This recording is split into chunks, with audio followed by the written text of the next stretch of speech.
আসসালামু আলাইকুম, welcome my channel for our kitchen. আমি আজকে আপনাদের সামনে আরেকটি সুন্দর রেসিপি নিয়ে চলে এসেছি, ভেজিটেবল পোলাও উইথ চিকেন।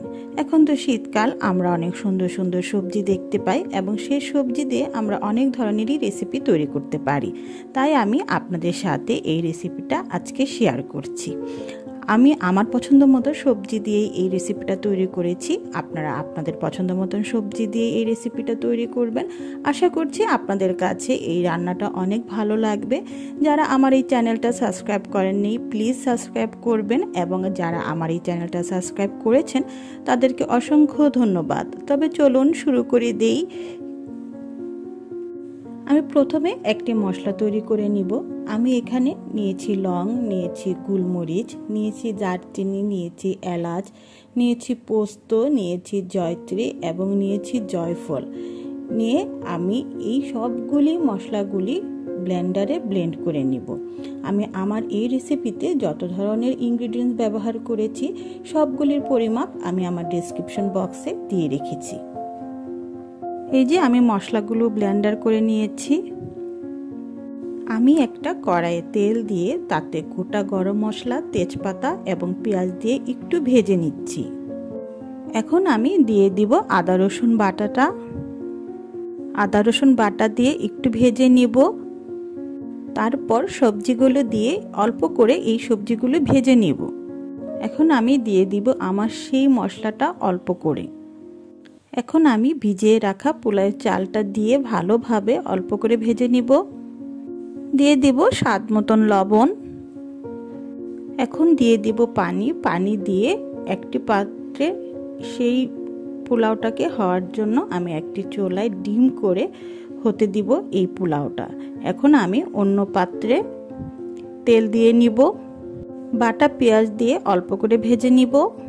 দিয়ে দিব আদা রসুন বাটা দিয়ে একটু ভেজে নিব।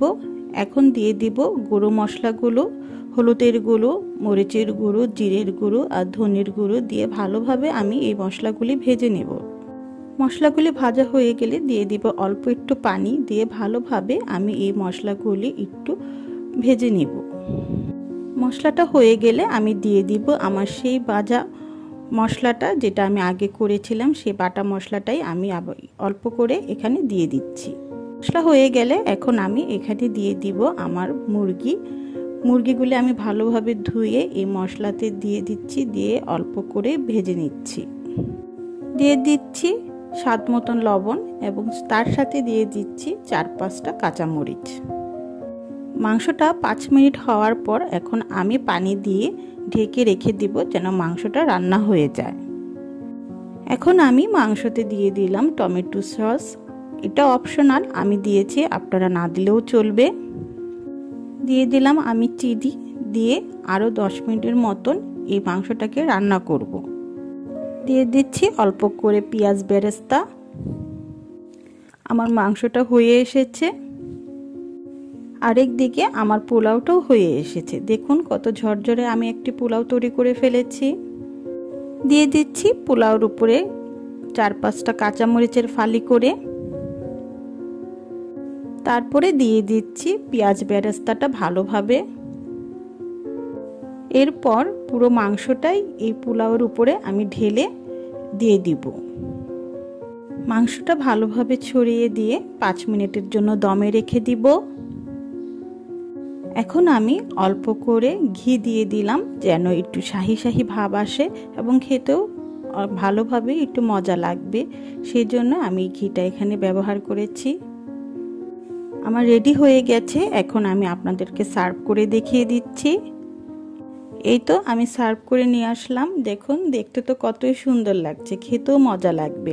আপনারা যদি এই রেসিপিটা বাসায় তৈরি করেন তাহলে বাসার বড় ছোট সবাই অনেক মজা করে খাবে। আর এই শীতের সিজনে যদি এইসব রান্না করতে খাওয়া যায় তাহলে আরও অনেক মজা লাগে। ঠান্ডার ভিতরে এরকম শাহী খাবার খেতে সবাই পছন্দ করে। যদি আমার এই রেসিপিটা আপনাদের ভালো লেগে থাকে তাহলে অবশ্যই আপনারা আপনাদের ফ্যামিলি মেম্বারের সাথে শেয়ার করবেন। সবাই সুস্থ থাকবেন, সবাই ভালো থাকবেন, সবাই আমার জন্য বেশি বেশি করে দোয়া করবেন যেন আমি আপনাদের জন্য নতুন নতুন রেসিপি নিয়ে চলে আসতে পারি। আল্লাহ হাফেজ।